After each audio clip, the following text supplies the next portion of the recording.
Assalamualaikum warahmatullahi wabarakatuh. Salam sejahtera untuk kita semua, rekan-rekan mahasiswa. Pada kesempatan hari ini kita membahas peran dan fungsi hukum. Apa peran dan fungsi hukum itu di tengah masyarakat? Yang pertama, peran hukum. Hukum itu terdapat di seluruh dunia. Asal ada masyarakat manusia, hukum itu ada di mana-mana, pada setiap waktu dan bagi setiap bangsa.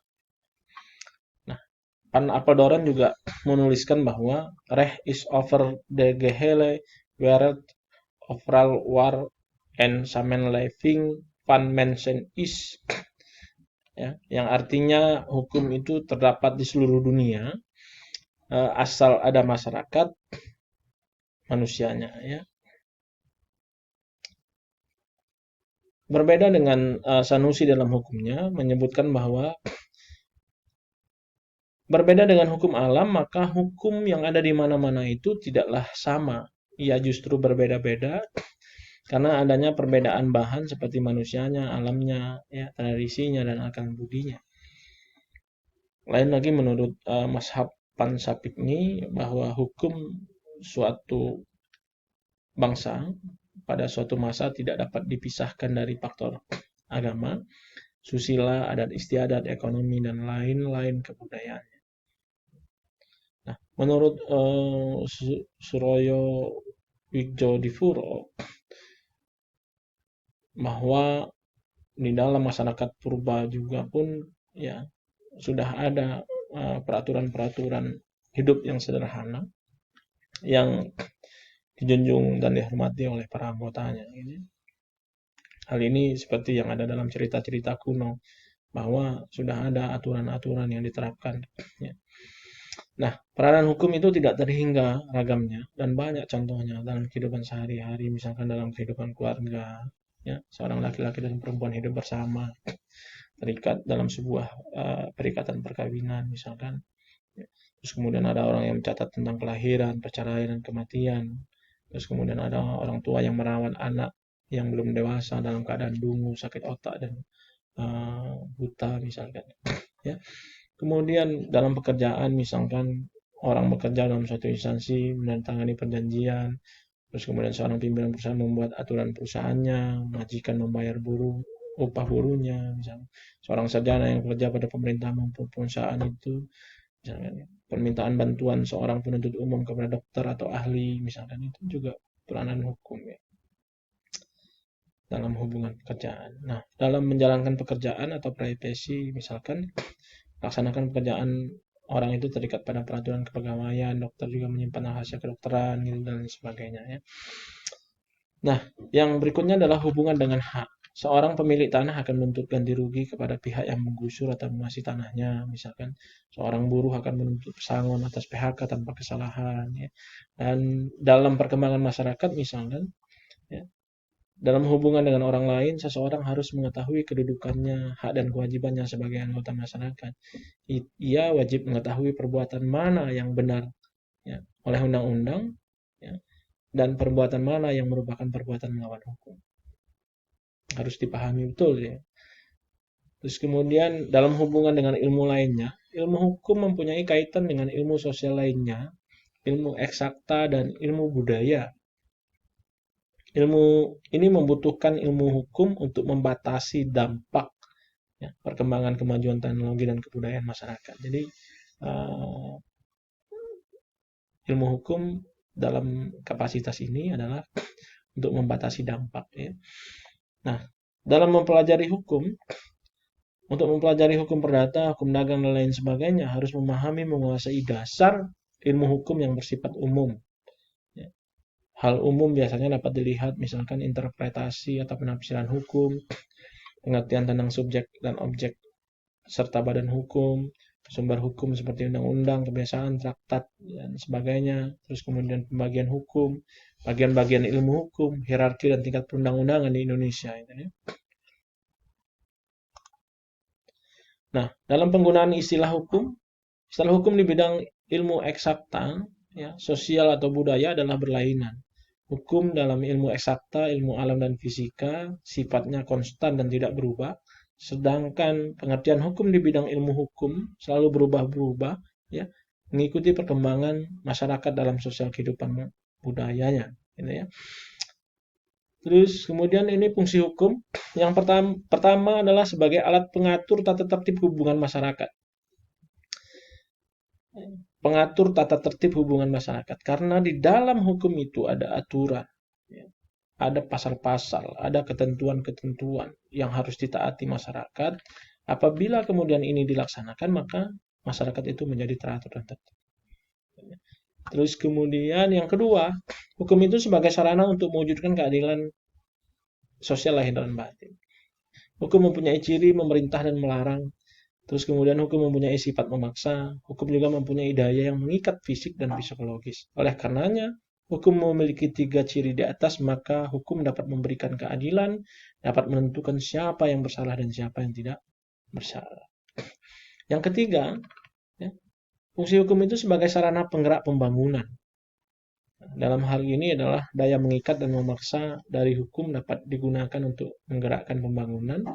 Di sini hukum menjadi alat untuk membawa masyarakat lebih maju peradabannya.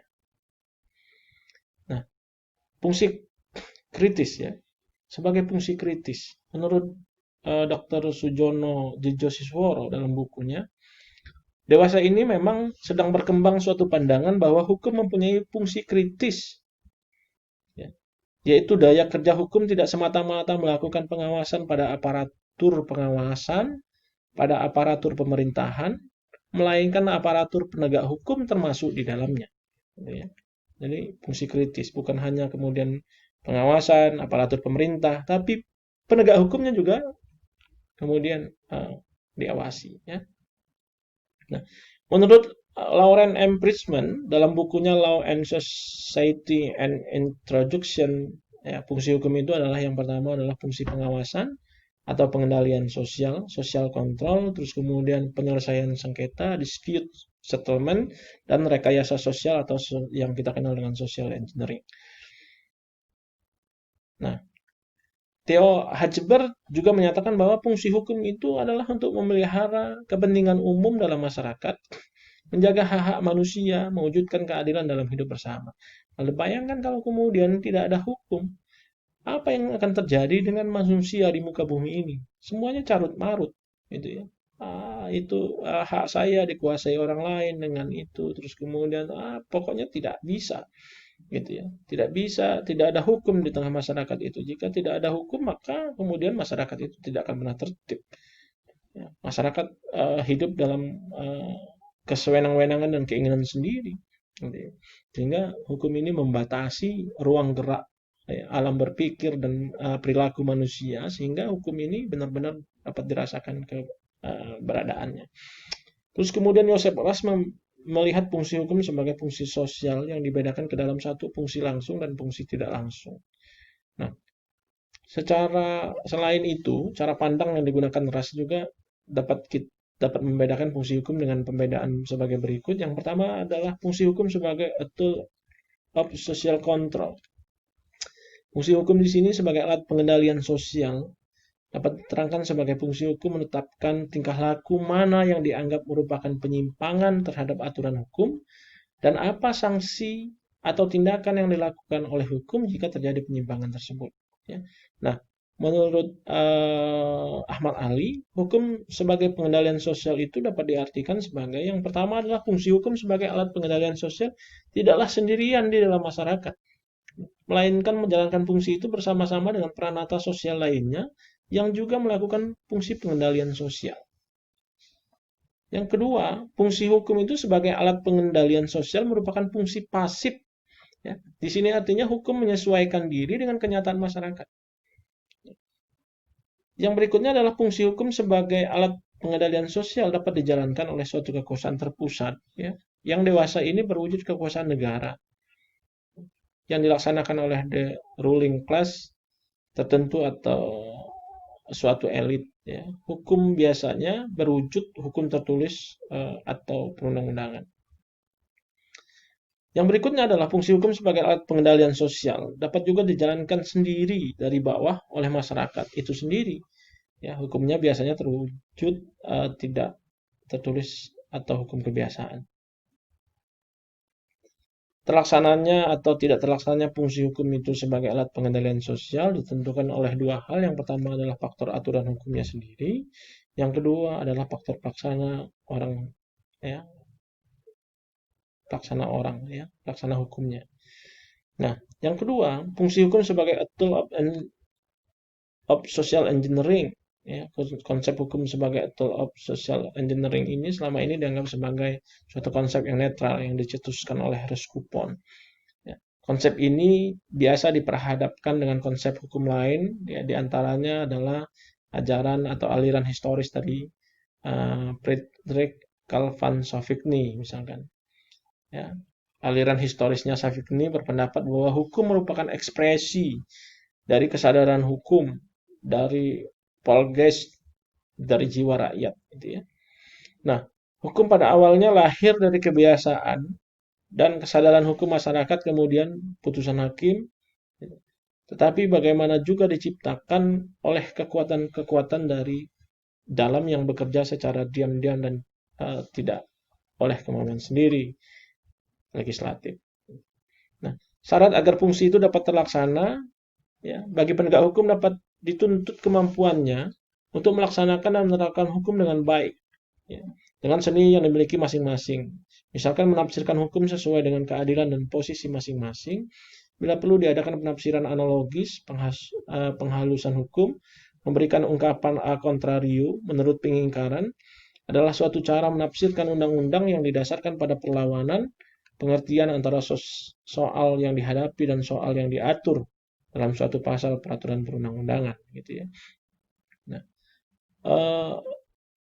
rekan-rekan mahasiswa, bahwa dengan adanya fungsi hukum yang tadi sudah disampaikan, bahwa hukum ini benar-benar kemudian sangat bermanfaat, ya, untuk masyarakat. Dan hukum ini juga bisa menjadi batasan, ya, tingkah laku dalam hubungan masyarakat. Oleh karenanya, hukum di sini bertujuan untuk menertibkan agar senantiasa terwujud masyarakat yang adil dan makmur. Ya, kalau kemudian masyarakat sudah adil dan makmur, maka proses pelaksanaan hukum juga tidak terlalu berat dalam implementasinya. Kebanyakan bahwa hukum di sini digunakan untuk kepentingan-kepentingan tertentu, tetapi fungsi hukum adalah apa yang kita sampaikan, apa yang dibahas tadi. Fungsi hukum itu bagaimana kemudian masyarakat itu punya kesadaran yang tinggi untuk berbuat dan bertingkah laku yang baik sesuai dengan aturan hukum. Jika tidak, maka akan diberikan sanksi hukum. Mungkin itu rekan-rekan mahasiswa untuk pertemuan kita hari ini, dan saya akhiri. Wabillahi taufiq wal hidayah. Wassalamualaikum warahmatullahi wabarakatuh.